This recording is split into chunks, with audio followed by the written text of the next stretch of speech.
मुंबई नाशिक महामार्गावरील खाडी किनारी परिसरात अनधिकृत कचरा आगारांमुळे खारफुटी नष्ट होऊन जैवविविधतेला धोका निर्माण झाल्याचा आरोप करत येथील कचरा साफ करून खारफुटीचे पुनर्जीवित करण्याची मागणी राष्ट्रवादी शरद पवार गटाचे नेते जितेंद्र आव्हाड यांची लेक नताशा आव्हाड यांनी समाज माध्यमांवरती केली आहे।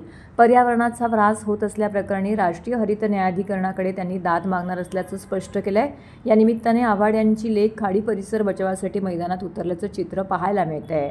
नाशिक हायवेवरील farm house the bistro dhaba जवळील अनधिकृत कचरा टाकण्यात येतो। या कचरा आगारातील दुर्गंधीमुळे पारसिक नगर, खारेगाव आणि कळवा भागातील नागरिक त्रस्त आहेत। कचऱ्यामुळे नागरिकांना विविध आरोग्यविषयक समस्यांना सामोरे जावं लागत आहे। राष्ट्रवादीचे शरद पवार गटाचे नेते जितेंद्र आव्हाड यांची कन्या नताशा आव्हाड यांच्यासह राष्ट्रवादीचे पदाधिकारी अभिजित पवार यांनी कचरा आगाराची पाहणी करत त्यामुळे येथील नागरिकांना होणाऱ्या त्रासाचा मुद्दा समोर आणला होता। आमदार जितेंद्र आव्हाड यांनी या प्रश्नासंबंधी आयुक्तांना निवेदन देऊन या ठिकाणचे कचऱ्याचे ढीग वाढतच असल्याची टीका नताशा यांनी त्यावेळी केली होती। वारंवार नागरिकांकडून तक्रार करून आंदोलन करूनही प्रशासनाने संबंधितांवरती कारवाई करत नसल्याचा आरोप करत तात्काळ संबंधित लोकांवरती कारवाई करून कचऱ्याचा प्रश्न लवकरात लवकर निकाली काढण्याची मागणी केली होती।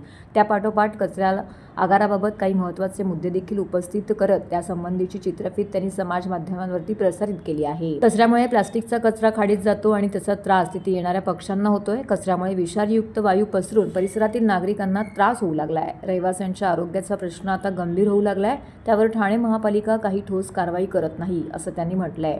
येथील कचरा साफ करून खारफुटीचे पुनर्जीवित करण्याची मागणी करत पर्यावरणाचा ऱ्हास होत असल्याप्रकरणी राष्ट्रीय हरित न्याय प्राधिकरणाकडे दाद मागणार असल्याचं त्यांनी स्पष्ट केलंय। मी नताशा आव्हाड एक गंभीर मुद्दा आज तुम्हा सर्वांच्या समोर मांडायला आली आहे। मागच्या आठवड्यात जेव्हा आम्ही कचऱ्याचा विषय उचललेला तेव्हा आमच्यापर्यंत खूप लोकांच्या प्रतिक्रिया आल्या आणि त्यानंतर आम्ही ह्या विषयात अजून खोल जाऊन अभ्यास करायचा निर्णय घेतला आणि तेव्हा काही धक्कादायक गोष्टी आमच्या समोर आल्या। 2018 ते 2024 तुम्ही जर गुगल मॅप्सवर सॅटेलाइट इमेज बघितले तिकडच्या मॅनग्रोव्हचे म्हणजे खारफुटी जे आहेत तर तुम्ही बघू शकतात की कुठल्या एक्सटेंट पर्यंत त्याचा नाश केलेला गेला आहे।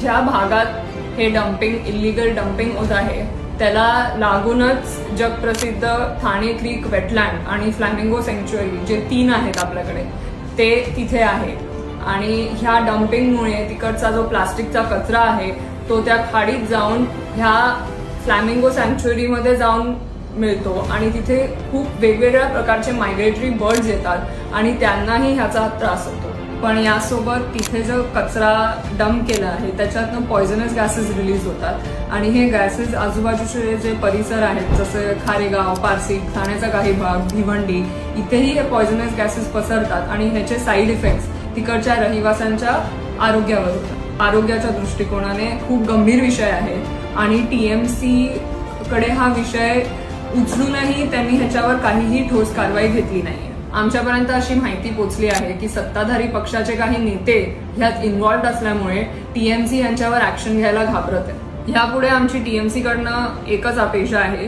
की त्यांनी तिकडे जो इलिगल कचऱ्याचा डम्पिंग होतो आहे ते थांबवावं आणि तिथे ऑलरेडी जो कचरा जमा झाला आहे तो सगळा साफ करून तिकडे जे खारफुटी आहेत त्यांना परत रिस्टोर करावं। निसर्गाचा जो नाश झाला आहे हा मुद्दा घेऊन आम्ही एनजीटी म्हणजे नॅशनल ग्रीन ट्रायब्युनल यांनाही अप्रोच करणार। जोपर्यंत हा मुद्दा सॉल्व्ह होत नाही तोपर्यंत ह्याचा पाठपुरावा आम्ही करतच नाही।